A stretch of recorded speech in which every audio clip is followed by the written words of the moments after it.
guys, Marion Impson here with another simple but effective card. This time we're going to be using a selection of inks, my new Splat stamps from Personal Impressions with a little one out of the Follow Your Dreams one as well. So these are the two new stamps, and that's the little word there we're going to be using, Follow Your Dreams, and the Splat is on top. We use some clear embossing powder. I've got a selection of coloured inks. We're going to use some white chalk paint. We want a folded piece of card, that's going to be your card base, and then a piece of white cardstock that's going to form the bit to go on top.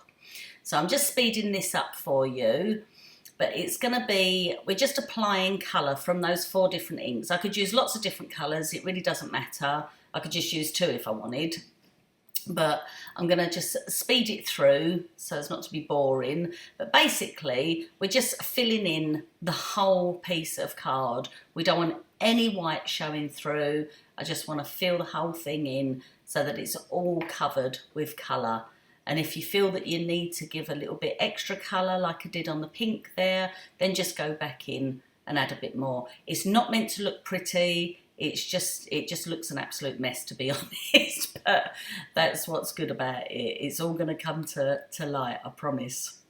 Okay, so I'm just rubbing it over now with a paper towel, but also I want to put some, I'm just using an anti-static bag, not for static reasons, but purely because I want to make sure there's no moisture left on there, because when I put the embossing powder on, that will actually, it will stick to anything where there's moisture. So I'm going to take my ink pad. I've already laid my stamps out and I'm just pushing the ink into it. So I've kept that block on the table and I'm taking the ink pad to it. So just make sure it's covered nicely with my clear ink. And then I'm going to stamp it down onto the card. Now bear in mind when you stamp it down, because it's quite a big, well, I've put it on a big block because of the amount that I wanted on there. Just push down nice and firmly against each of those stamps so that you get the ink pushed down into the card nicely. So just give it a nice bit of pressure. That's it. And then I'm going to apply the embossing powder, so just sprinkle that all over. It doesn't matter if you use the whole pot because you're just going to pop it back into the pot afterwards. And you should be able to just sort of see where the embossing powder is. It gives it sort of like a, well, it's just the powder on there, it gives it like a cloudy look. So pop the excess back into your pot. And then I'm going to heat set this. Now, when I heat it, I just start in one corner and then just work my way around the design and it'll go all lovely and glossy, and that's when you know it's done. If you've got any areas that don't look glossy, then just go back and do a little bit more. And I give that a little shake because I just want to cool it down. It's like sort of blowing it a little bit. I just want it to cool down because the heat from the heat gun. Now I'm going to take my white chalk paint, put a nice blob on my mat, and then I'm just going to paint it all over. I just want to fill the whole piece up with the white paint. Done this technique a year or so ago. I think it was Emma Godfrey from Imagine That showed me, but we done it with a black ink and it looked really, really effective. And then I just thought, actually, I'm going to try it with a white paint. It's nice to play around. I think we done a paint technique underneath and then an ink technique on top with her one. But this one, I've done inks underneath and then a paint on top. So it's, you know, just take all these techniques and play. Just let your ideas flow. At the end of the day, if it goes wrong, it's a piece of card. You just throw it away. It really doesn't matter. So now I've applied the paint.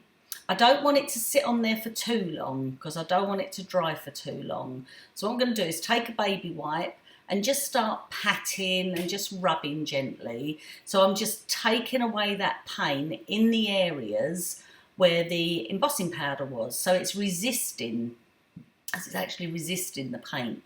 whereas the paint is going to sit elsewhere. If you want a really worn look, then just get your baby wipe and just rub it all over, and you can see it starts wearing back now. Okay, but if you want to give it more of a white look, then you can just go back over and just apply a bit more paint. It's really not going to matter. And that's the nice thing about using paint. It's very, very forgiving. So you can literally just go back over and put more paint on if you like. It's, you could mix colours. Actually, I might try that and just do some different colours and that. That would look nice. So I've just applied a little bit more paint, and I'm just going to dab it back off again. And you can see those colours start popping. That's why it was really nice to use really bright, bold colours underneath, because it really pops lovely then. Now, bear in mind, because I've used a baby wipe obviously is wet. So I'm putting water back onto the card in effect. So I want to make sure that the card's nice and dry. So I can actually go back in with my heat gun and just dry it a bit more. It's not going to affect the embossing powder that you've got on there. It won't like remelt it or anything. It'll be absolutely fine. And now just simply put my double-sided tape on, and I'm just going to do that in all 4 sides. And then I have a little technique to take the double-sided tape off. I tear it from the centre because it's an easy lift tape, but sometimes it's not that easy to lift. So I tear it from the centre. So just give it a little tear, pull one side off, then pull the other side off. It's a really simple way of doing it. It makes it so much quicker. It really does. It saves you a lot of time fiddling about. Okay, so we just get that last bit off, and we've got our folded card. Make sure you got it the right way up. Just want to stick that down. I've just left a tiny little border because I just think that looks nice to have a little border. And then there's a little word in the Follow Your Dreams stamp set that says Follow Your Dreams. And it's a really lovely fine little font. So I'm using VersaFine ink on it. So I've just tapped it on there. I'm going to open my card up so I don't get any bounce back. And then just stamp it down. Nice and gentle. Don't push too hard. And there you go. Simple but effective. Thanks for watching.